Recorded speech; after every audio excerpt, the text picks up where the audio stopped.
te damos por tu palabra que vamos a predicar ahora. Te pedimos que tú la uses con poder para la bendición de este pueblo que está aquí y para personas que puedan estar oyendo también a través de las redes, Señor. Padre, sostén nuestra debilidad, úsanos a pesar de nosotros. Ve que tu presencia sea en medio nuestro, te lo rogamos, en el nombre de Jesús. Amén. En Japón existe una técnica artesanal que se llama kintsugi. Kintsugi, que consiste en reparar piezas de cerámicas rotas usando laca y polvo de metales preciosos como oro o plata, que en vez de disimular las grietas, las convierte en protagonistas, creando un contraste que hace que cada reparación sea única. El resultado no es un objeto nuevo, sino uno diferente con una historia visible en sus cicatrices. Y en la mañana de hoy, hermanos, estaremos considerando este Salmo 51. En este Salmo David decide presentarse ante Dios como una cerámica completamente dañada, confesando sus pecados de una forma intensa para que el Señor tenga compasión y los repare, así como en Japón hacen a través del kintsugi, y poder entonces seguir cumpliendo con su misión, aún a pesar de su historia, de una historia visible en sus cicatrices. Y con respecto, hermanos, a este salmo, un autor del pasado dijo que este Salmo 51 era el más conmovedor de todos. Y otro autor dijo también lo siguiente, que era la joya más preciada de todo el Salterio y contiene instrucciones de un valor doctrinal tan importantes que ni aun la lengua de los ángeles alcanzaría jamás a hacerle justicia a su contenido. Una forma, ¿verdad?, hiperbólica de destacar la gran importancia de este salmo. Y como, hermanos, ustedes vieron que leímos, este salmo tiene un subtítulo que dice, para el director del coro, Salmo de David, cuando después que se llegó a Betsabé, vino a él el profeta Natán. O sea que el mismo salmo, perdón, que fue escrito por David, ocurrió en el momento más oscuro de su vida, cuando, por si alguno no lo sabe, tuvo relaciones sexuales con una mujer casada llamada Betsabé, quedando ella embarazada, mientras su esposo Urías, uno de sus militares, estaba peleando en la guerra a favor del mismo reinado de David.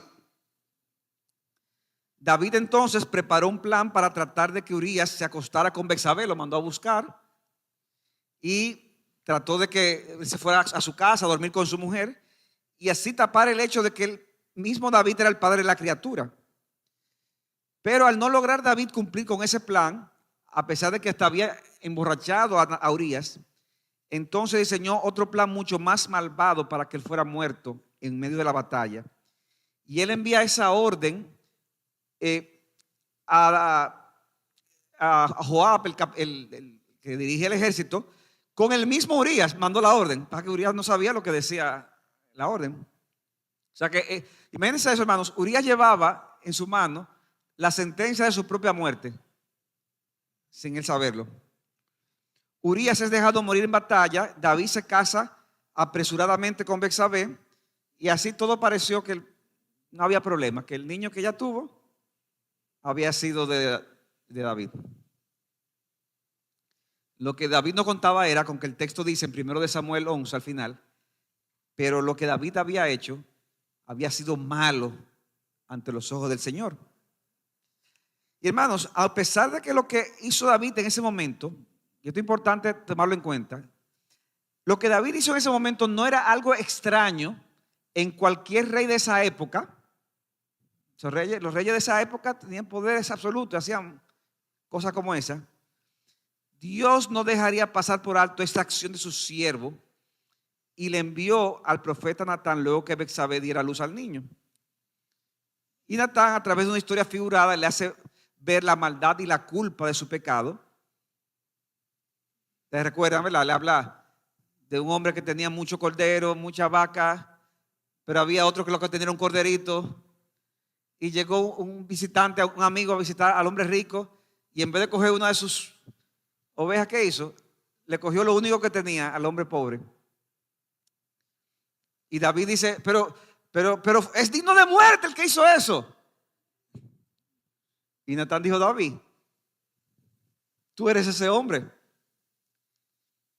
Hermanos, en ese momento que le señala su culpa, le dice todas las consecuencias que vendrían a su vida por causa de su pecado, a su vida y a su reino. Y a pesar de que David responde a todo lo que el profeta dice con una declaración de arrepentimiento y confesión, aún así se le dice, el niño que nació morirá. Y eso llevó a David a ayunar y orar, y es en ese contexto que se escribe el Salmo 51. Yo quiero que veamos este salmo en 4 encabezados. Veamos en primer lugar una súplica de compasión a Dios. Versículos 1 y 2. Dice David, ten piedad de mí, oh Dios, conforme a tu misericordia, conforme a lo inmenso de tu compasión, borra mis transgresiones. O sea, que él dice, Señor, ten piedad de mí. Señor, borra mis transgresiones. Ten compasión. Cuando uno pide piedad, hermanos, es porque uno conoce que uno hizo algo que ofendió grandemente a alguien y que uno reconoce que merece un castigo por eso, ¿sí o no? Uno reconoce que merece castigo. Ofendí a alguien y merezco el castigo, por eso uno pide piedad. El ofensor, si decide tener piedad, lo hace de forma que voluntaria, ¿sí o no? Es voluntario. Pero David, que tiene un entendimiento correcto de los atributos de Dios, él apela a este perdón al decir que lo haga, pero dice, hazlo conforme a tu misericordia, a lo inmenso de tu compasión. La misericordia, ¿verdad? Es cuando Dios actúa dándonos lo que no merecemos. Ahora, hermanos, no es que Dios necesite, perdón, que le recordemos lo que Él es cuando confesamos. Él lo sabe todo, ¿verdad? Pero Él se agrada de que nos humillemos ante Él. Óyeme bien, cuando pecamos y vamos a su presencia, Dios se agrada que nos humillemos delante de Él y que traigamos argumentos ante Él. Argumentos en el sentido, no argumentar de pelear, es argumentar de traer razones al Señor. Por eso David le dice, Señor, conforme a lo inmenso de tu compasión, por favor, ten piedad de mí. Él simplemente dice, ten piedad y punto. Ten piedad de mí conforme a lo inmenso de tu compasión. Y David detalla más su confesión usando términos que asumen que él veía su pecado como algo que era muy sucio y que por lo tanto necesitaba ser limpiado. Y que solamente Dios podía limpiarlo. Conforme a lo inmenso de tu compasión, borra mis transgresiones, lávame, límpiame. O sea que si tú dices que tienes que limpiarte, es porque tú estás ¿qué? Sucio. Y David reconocía que él estaba sucio. Y que esa suciedad le había traído una gran miseria. Dice el Salmo 32, 3 y 4. Mientras callé mi pecado, dice David, mi cuerpo se consumió con mi gemido durante todo el día. Porque día y noche tu mano pesaba sobre mí.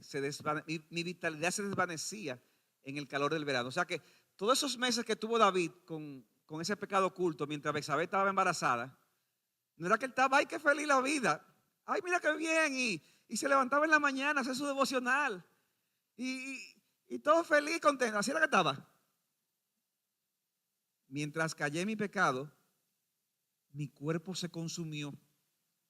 Meses van y meses vienen, hermano. Y estaba ese hombre siendo afectado física y espiritualmente por su pecado.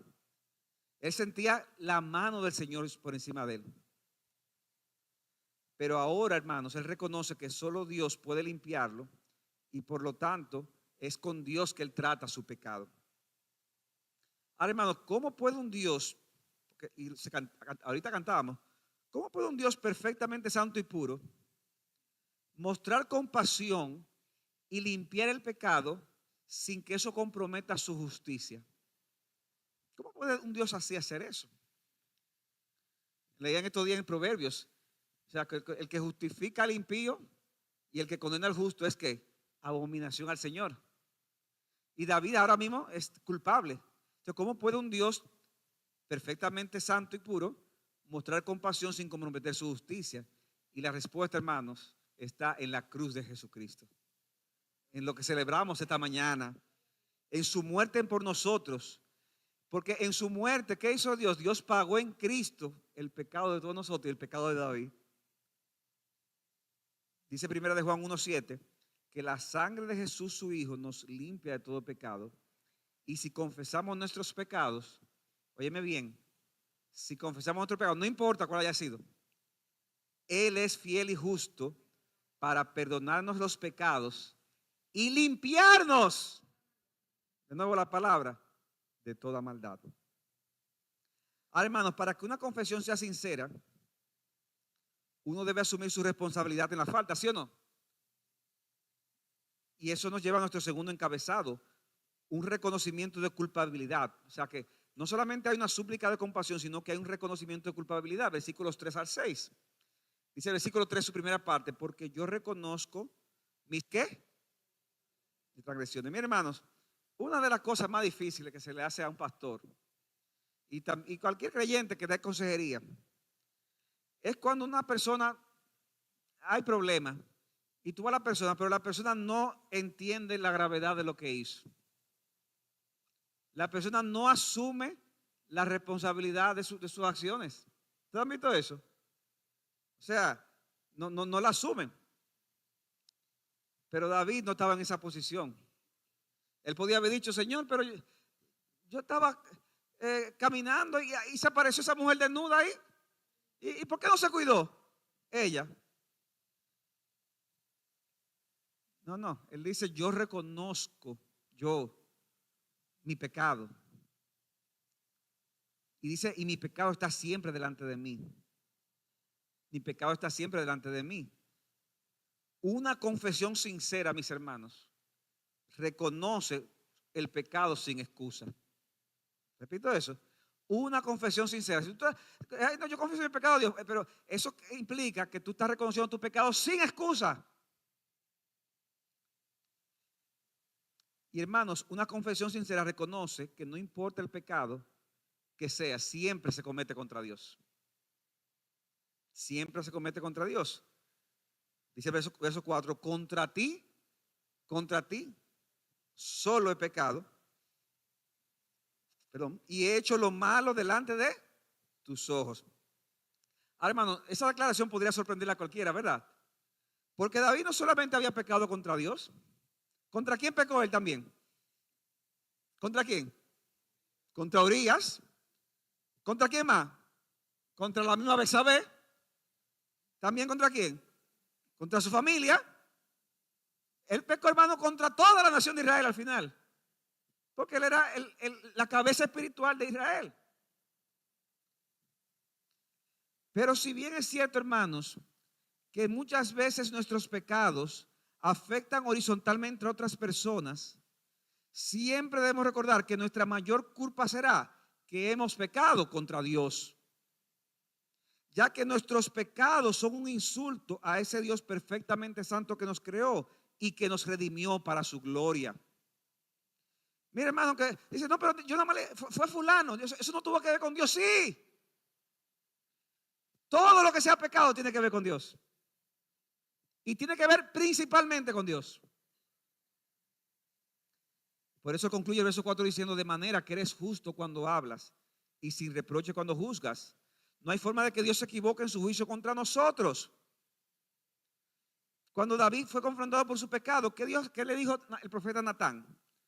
David, yo te ungí sobre el rey de Israel, yo te di la casa de tu Señor, yo te di las mujeres de tu Señor. David, yo te di todo. Y si eso hubiera sido poco, te habría dado mucho más. Y dice en 1 Samuel 12:9, porque has despreciado, oiga esto, la palabra del Señor. Pero ¿qué palabra? Porque como decíamos, David lo que hizo fue que miró a esta mujer y la codició y por ahí se fue. Pero ya Dios había dicho, no cometerás adulterio, no matarás, no dirás falso testimonio. O sea, ya, todo eso ya Dios lo había dicho. Por eso dice, ¿por qué despreciaste la palabra de Dios haciendo lo malo ante sus ojos? Has matado a espada a Urías Eteo, has tomado a su mujer para que sea mujer tuya y lo has matado con la espada de los hijos de Amón. Ahora pues la espada nunca se apartará de tu casa porque me has despreciado. Ustedes ven, hermanos, que Dios toma el pecado para él, contra él. Dice, al tomar la mujer de Urías para que sea tu mujer, tú me despreciaste, está diciendo Dios. Y no solamente eso, hermano, sino que como pasa en todo ese tipo de cosas, ¿ustedes creen que eso se queda oculto? Nadie se entera. Hermano, todo el mundo se enteró de eso. Dice Dios, por cuanto con este hecho has dado ocasión de blasfemar a los enemigos del Señor, el niño morirá. O sea, hasta los enemigos del Señor se enteraron de eso. Y al Señor le dolió grandemente el pecado de sus siervos. Porque David actuó en contra de Dios a pesar de todo lo que Dios le había dado. Y hermanos, es en ese contexto que en el verso 5 David hace una de las declaraciones teológicas más importantes de toda la Biblia. ¿Qué dice el verso 5? ¿Qué dice? Yo nací en iniquidad, dice, y en pecado me concibió mi madre. O sea, David reconoce la realidad del pecado original. Nosotros somos pecadores porque pecamos o pecamos porque somos pecadores. Vamos a ver, ¿quién me responde eso? ¿Somos pecadores porque pecamos o pecamos porque somos pecadores? Parece de verdad, como que, pero ven acá, ese gancho, pastor. No, la realidad es que pecamos porque somos pecadores. O sea, David dice, yo nací pecador. Yo nací pecador. Hermano, nosotros somos los principales responsables de nuestros pecados. Y eso es algo que lo llevamos de naturaleza, es lo que está diciendo David. Y por eso decíamos ahorita, debemos de asumir la responsabilidad de nuestro pecado. La culpa no la tiene el otro. De tu pecado la culpa no la tiene el otro. El otro puede haber influido. Pero el principal culpable, ¿quién eres? Eres tú. No es el ambiente, no es la situación económica, no es la salud, no es mi trabajo, no es el país, no es el tránsito, por difícil que parezca, ¿verdad? Mientras muchos consejeros buscan transferir la responsabilidad en otros. O sea, cuando tú vas, ¿y por qué tú hiciste eso? Ay, no, yo le insulté y le entré a golpe a esta gente porque me habló mal y eso me acordó que cuando yo era chiquito, mi papá me hablaba mal. Y me acordé a mi papá cuando me castigó por eso. Y cuando lo vi pensé que era mi papá y por eso le caí a golpe. Si nos llevamos de eso, entonces todo el mundo somos delincuentes, seríamos delincuentes, ¿verdad? ¿A quién no le dieron una pela de maldad aquí? Levante la mano, ¿a quién le dieron una pela? Que usted dice, no dieron dámela.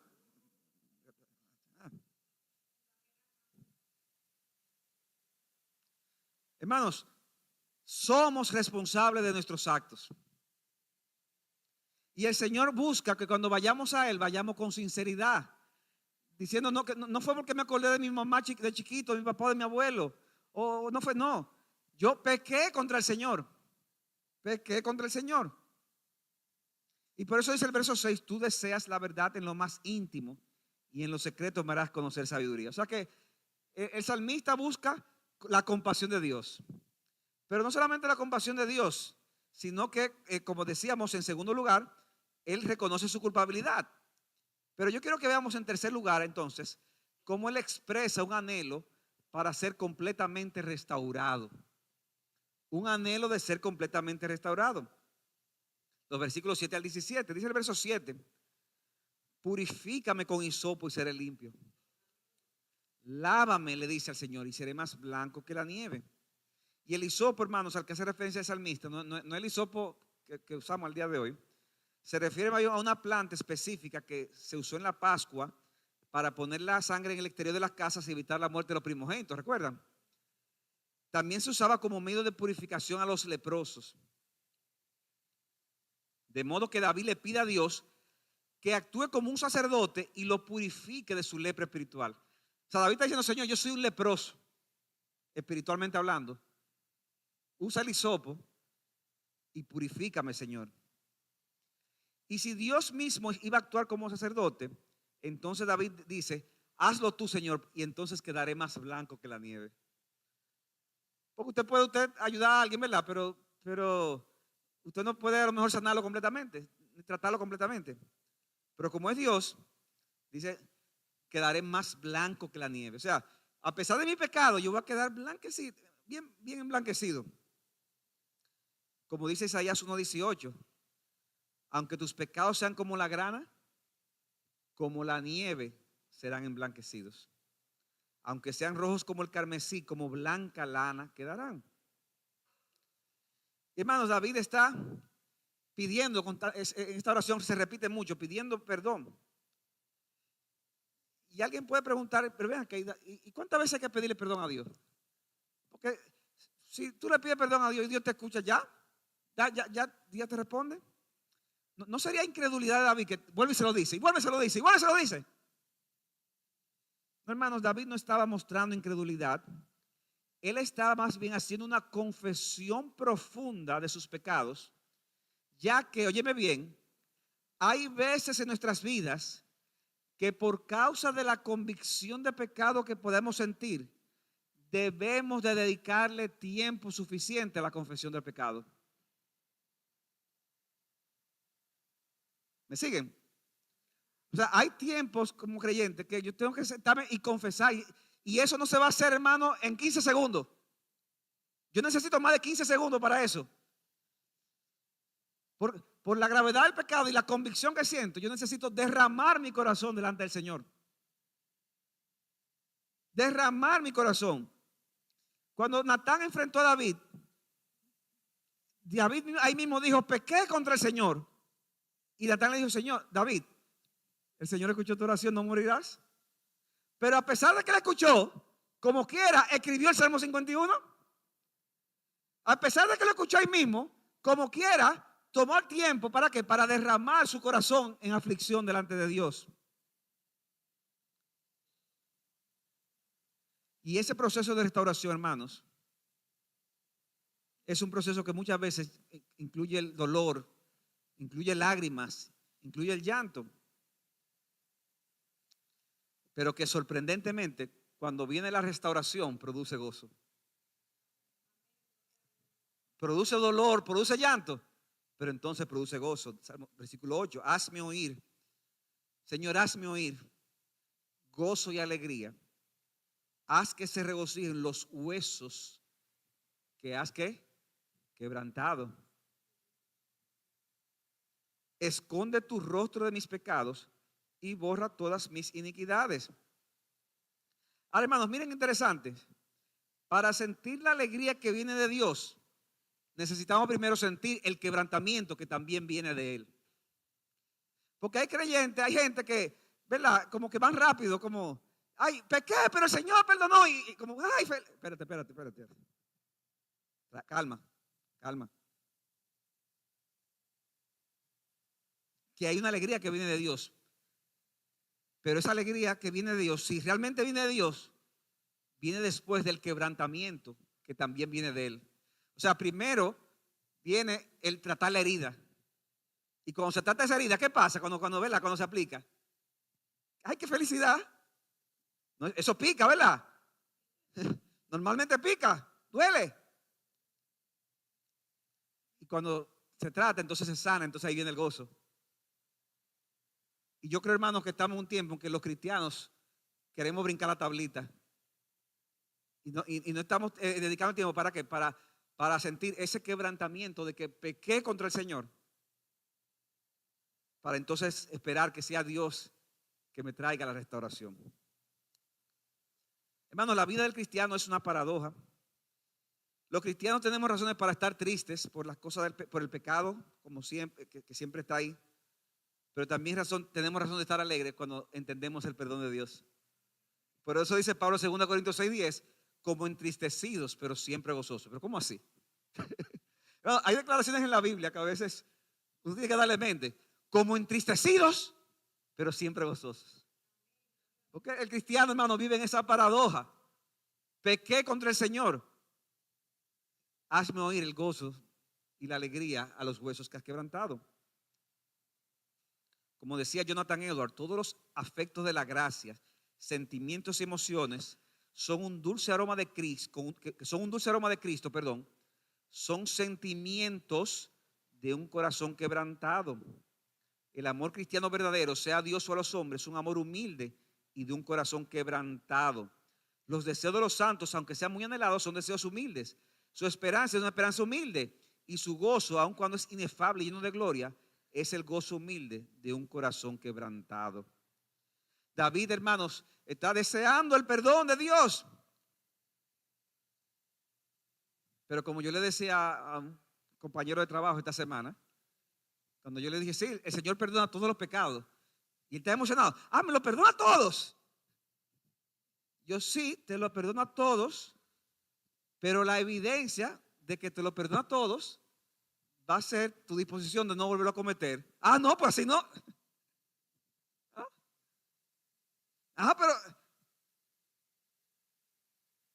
la evidencia de una verdadera confesión, ¿cuál va a ser? La disposición a romper con eso, ¿verdad? Por eso dice David en el verso 10, crea en mí, oh Dios, un corazón limpio. O sea, ¿qué había hecho? Había pecado gravemente. Le pide perdón a Dios, pero no solamente le pide perdón, sino que le dice, Señor, crea en mí un corazón limpio y renueva un espíritu recto dentro de mí. O sea, yo me porté peor que un impío, pero Señor, yo quiero ahora que tú vuelvas y me restaures y me des un corazón puro para vivir para la gloria de tu nombre. Y sigue diciendo el verso 11, no me eches de tu presencia y no quites de mí tu Santo Espíritu. Porque David sabía que para lograr eso necesitaba la obra de Dios. Él no quería correr la misma suerte de Saúl. Y dice el verso 12, restitúyeme el gozo de tu salvación y sosténme con un espíritu de poder. Porque hermano, para poder vivir en santidad, para la gloria de Dios, necesitamos ¿qué? El poder de Dios. Sin el poder de Dios, hermano, estamos fritos. David no pide que se le restituya la salvación como si lo hubiera perdido, sino el gozo de la salvación. Porque hermanos, si perdemos el gozo de la salvación, ¿tú sabes qué va a pasar? Que vamos a seguir cayendo en el gozo del pecado, en lo atractivo del pecado, y vamos a sentir deleite en el pecado. Pero David dice, restitúyame el gozo de tu salvación. ¿Para qué? Para que ese gozo que es mayor sustituya a ese gozo inferior. Porque hermanos, nosotros como seres humanos, que Dios no creó, vamos a buscar el gozo en algo. Vamos a buscar siempre la satisfacción en algo. O sea, la solución no es simplemente, Señor, aparta de mí lo deseo pecaminoso y punto. Es eso, pero es más de ahí. Es, Señor, dame el gozo suficiente de ti, de tu salvación, de todo lo que implica. ¿Para qué? Para que eso no me llame la atención.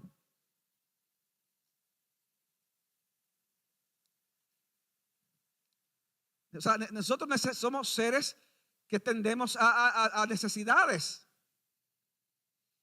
Es como que, ¿verdad? Usted tenga deseo de ese quimalito que está ahí y no se aguanta, pero ¿qué pasa? Aquí viene y resulta que te traen un plato con muchísimas cosas hermosas. ¿Qué tú vas a hacer? Bueno, ya eso te va a quitar el deseo del esquimalito, ¿verdad? Y te va a ir por un gozo mayor. David dice, Señor, restitúyeme el gozo de tu salvación. Y entonces dame un espíritu de poder para yo vivir para la gloria de tu nombre. Dice un comentarista, David no está hablando en absoluto de seguridad eterna o de perder la salvación. Él solo está reconociendo que es incapaz de vivir una vida santa sin Dios. Por lo tanto, necesita la ayuda y el poder del Espíritu Santo cada momento si quiere ser capaz de vencer la tentación y seguir con la piedad y seguir en la piedad. Y hermanos, cuando viene esa transformación, cuando viene ese perdón de Dios, cuando viene ese gozo de la salvación, David entonces dice, Señor, dame todo eso también. ¿Para qué? Para que eso que me pasó a mí sea un medio para yo, que fui un instrumento para blasfemar el nombre de Cristo, el nombre de tuyo, ahora sea un instrumento de bendición para otros. O sea, el mismo que fue tropiezo pide, Señor, actúa en mí. ¿Para qué? Para que yo sea, entonces haga lo contrario. Para que yo le haga bien a otros. Versículo 3, espíritu de poder. Entonces enseñaré a los transgresores tus caminos. ¿Y qué dice? y los pecadores se convertirán a ti. Wow, increíble, hermano, la gracia de Dios. Que no importa lo bajo que hayamos caído, no importa lo que hayamos hecho, hermanos, el Señor perdona, el Señor restaura y el Señor te puede usar como un medio a pesar de lo que hiciste para bendición de otros.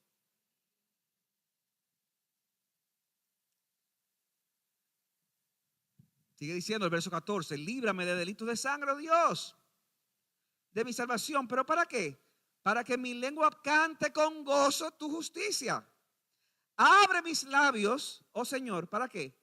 Para que mi boca anuncie tu alabanza. Wow. El mismo que estaba diciendo, lávame. El mismo que está diciendo, yo soy un culpable, yo estoy sucio. Señor, ten misericordia de mí. Está diciendo, Señor, completa todo eso y abre mis labios para que mi boca anuncie tu alabanza. Cuando nos sentimos convictos de pecado, ¿cuál es la tendencia, hermanos, a veces? ¿Cuál es la tendencia de un creyente que se siente pecador y se siente mal por lo que hizo? La tendencia es a no participar en una adoración gozosa al Señor, ¿verdad? Como que se siente mal.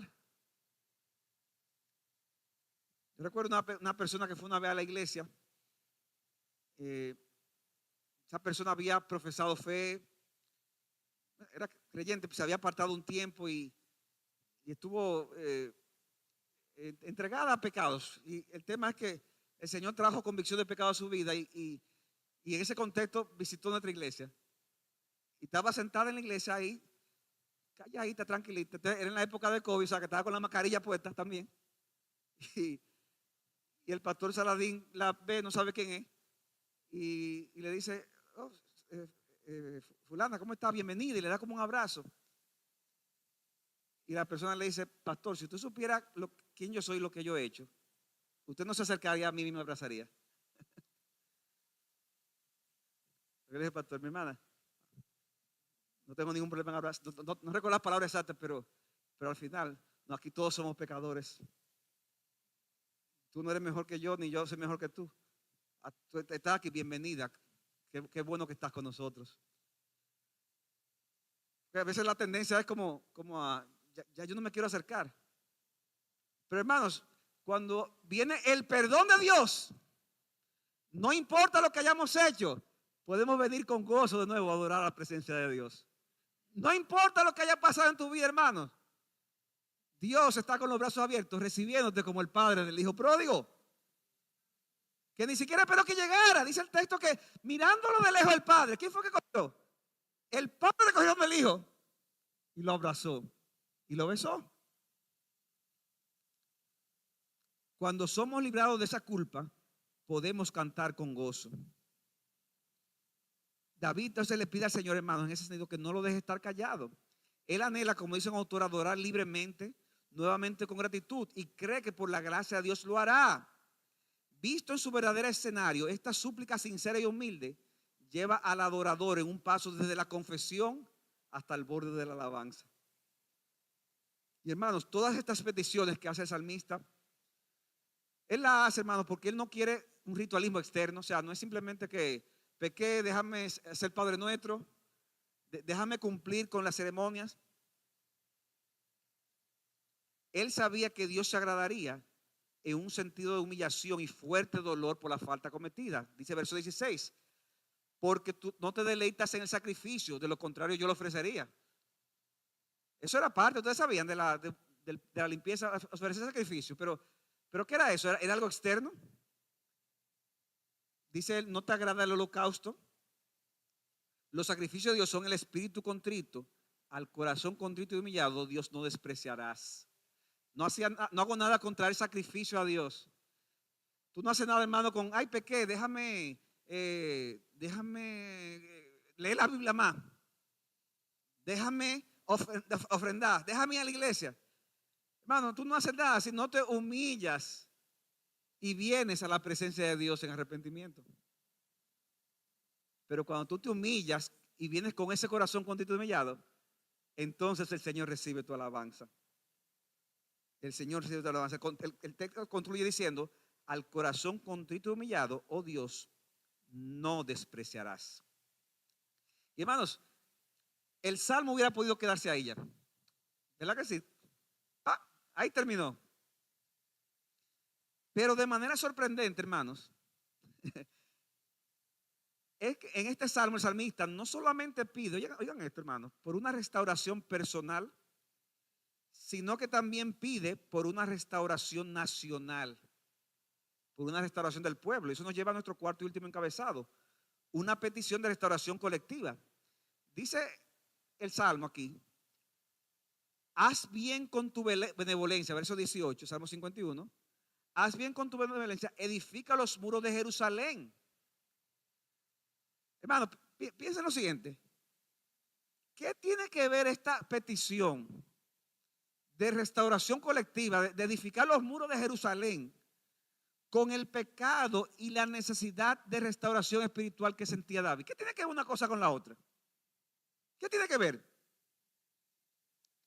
Mis hermanos, porque David, al ser el representante principal del pueblo de Israel, su pecado de alguna forma afectó también a todo el pueblo, de manera que el pueblo mismo necesitaba ser restaurado a la comunión con Dios.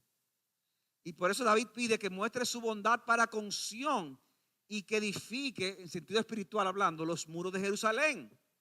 Como dice un autor, David puede estar hablando metafóricamente, sugiriendo que la fuerza de Jerusalén está en la justicia de su pueblo y que esto se había debilitado debido a su pecado y ahora necesitaba ser restaurado. Y sigue diciendo este autor: recordemos que todo lo que hacemos afecta a otras personas para bien o para mal. ¿Usted sabía eso? Todo lo que usted hace afecta a otros para bien o para mal. Pero también es cierto que aquellos que confiesan su pecado encuentran perdón y renovación, enseñan a otros los caminos de Dios y se convierten en una bendición. Y una vez David ha sido restaurado y una vez el pueblo es restaurado, entonces podemos esperar que Dios se agrade, hermanos, en las acciones externas que hagamos, ya que esas acciones externas serán un resultado de un corazón que ha sido perdonado por Dios y un servicio que ha sido restaurado por Él.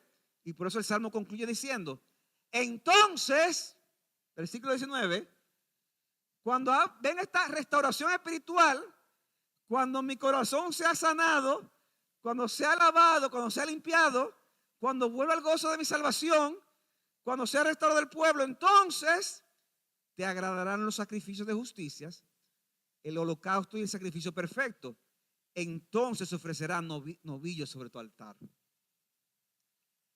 Y hermanos, yo quiero traer algunas aplicaciones bien breves para concluir este mensaje de hoy. Hermanos, lo primero es, a la luz de esto que hemos visto del Salmo 51, yo quiero que piensen en lo siguiente, hermanos. A veces, yo no sé si a usted le ha pasado que alguna vez alguien dice, para concluir, y ya la gente comienza a cerrar la Biblia y como comienza no, espérate. O sea, es que esto aquí es central lo que voy a decir. O sea, que no cierren la Biblia los que tienen Biblia, ¿verdad? Y no apaguen los celulares ni se pongan a ver otra cosa en el celular, lo que usa celulares. Número uno, mis hermanos, para poder tener un arrepentimiento sincero de nuestros pecados a Dios, debemos reflexionar más en la santidad de Dios y en la gravedad de nuestros pecados. Y entonces veremos lo maravilloso que es el perdón de Dios. Repito, para tener un arrepentimiento sincero de nuestros pecados a Dios, debemos reflexionar en la santidad de Dios y en la gravedad de nuestros pecados, y entonces veremos lo maravilloso del perdón de Dios. Porque el problema muchas veces, hermanos, es que no vemos la gravedad del pecado. No, eso fue una mentirita. No, lo que pasa fue que se me fue una mala palabra, pero eso no es raro, eso es raro.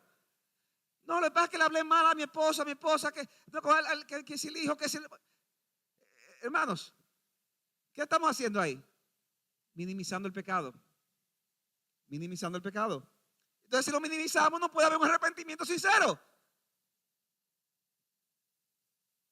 Señor, perdóname porque le hablé mal a esta loca de mujer que tú me diste. Ven acá. O a este loco hombre también, ¿verdad? Es un ejemplo. Entonces, ¿a quién tú le estás echando la culpa? ¿A ti o a la loca o al loco? Hermano, cuando Isaías vio la santidad de Dios, Isaías capítulo 6, Isaías era uno de los hombres más piadosos que había en Israel. ¿Y qué dice la Biblia? Que cayó como muerto. ¿Y qué dijo? Ay de mí, que soy un hombre ¿qué? Inmundo de qué? De labios, y habito en un pueblo que tiene también los labios ¿qué? Inmundo. Pero él comenzó mirando su propia falta, a pesar de que era uno de los hombres más piadosos. Spurgeon dijo una vez: entre más los capacite Dios para ver su vacío, más ávidos estarán de valerse de la plenitud de Cristo. Entonces yo los exhorto a que tengan una visión honesta de su propia negrura de corazón y de vida, para que eso permita que puedan orar como David diciendo: lávame y seré más blanco que la nieve. O sea, para orar como el Salmo 51 se ora, usted tiene que reconocer la gravedad de su pecado. Y entonces, hermano, vendrá la maravilla del perdón de Dios. Número dos,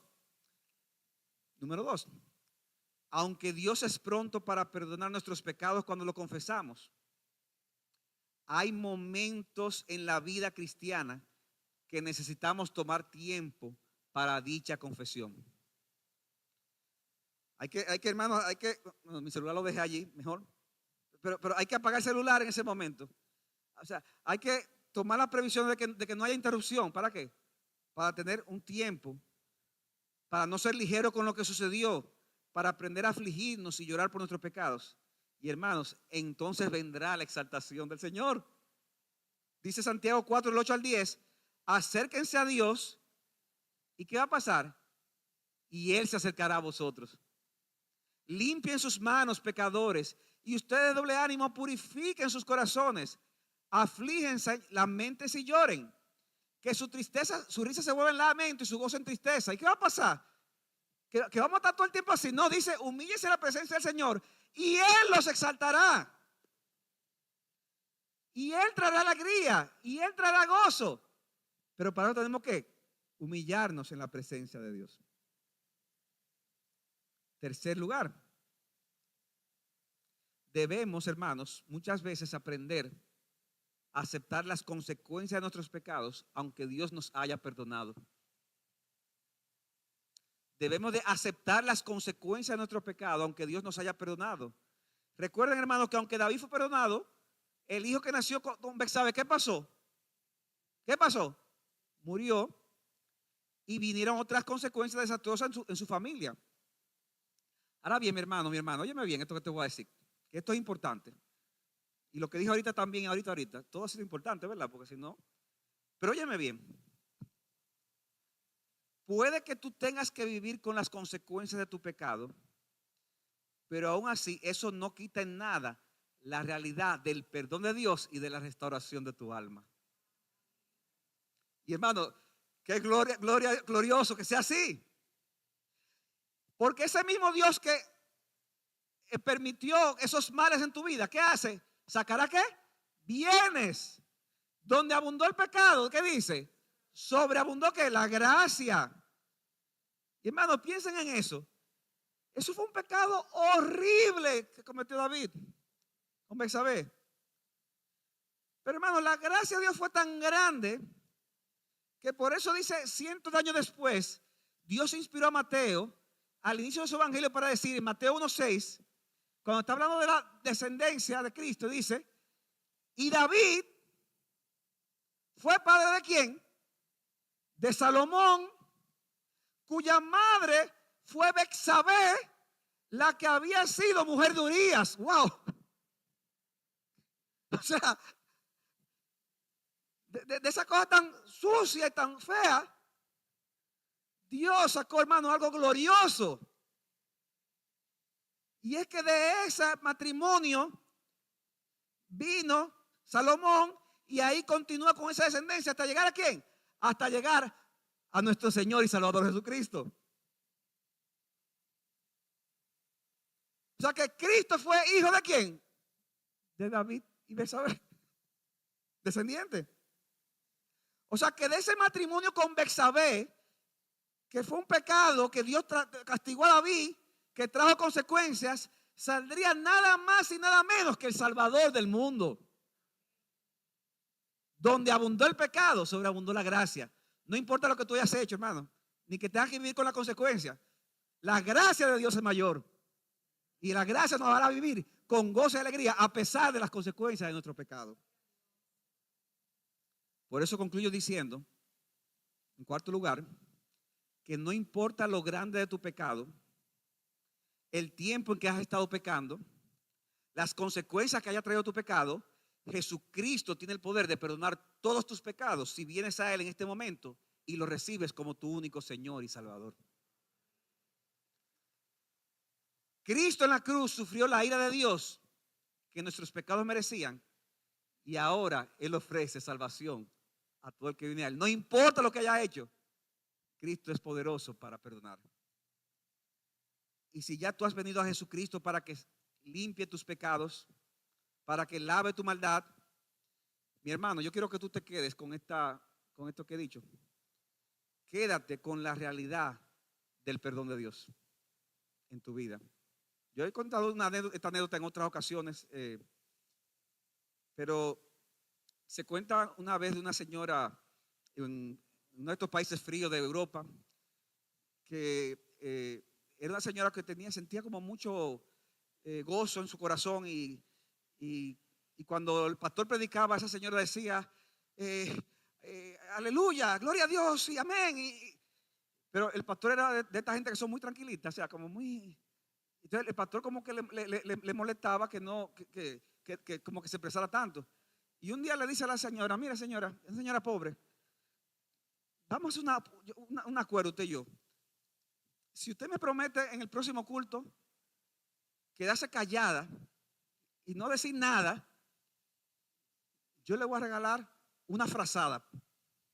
Porque en esos países en el invierno, ¿verdad? Hay que arroparse bien, una frazada, una frisa. Entonces yo le voy a regalar la frazada, no una frazada, no, eran dos frazadas, pero tiene que quedarse calladita en los próximos domingos. Y entonces la señora dijo, está bien, aceptó. Y viene el culto siguiente. Y está el pastor predicando y la mujer con ese gozo y va a hablar. La frazada, calladita. Viene otro culto y la señora conoce la frazada. Y así duró. Ya la señora estaba, ¿verdad? Ya cumplió su promesa, pero invitaron una vez en ese momento a un predicador y el predicador vino y comenzó a hablar del tema del perdón de Dios. De que el Señor perdona nuestros pecados. Y ese era el tema que más le emocionaba a esa señora. Y el pastor está predicando y la señora está la frazada. Y en medio se me volvió la frazada. Pero hermano, el pastor estaba tan emocionado hablando del tema que la señora comenzó a emocionarse tanto con el pastor que no se aguantó en una, hermano, y se paró y dijo, con frazada o sin frazada, gloria a Dios, mis pecados fueron perdonados.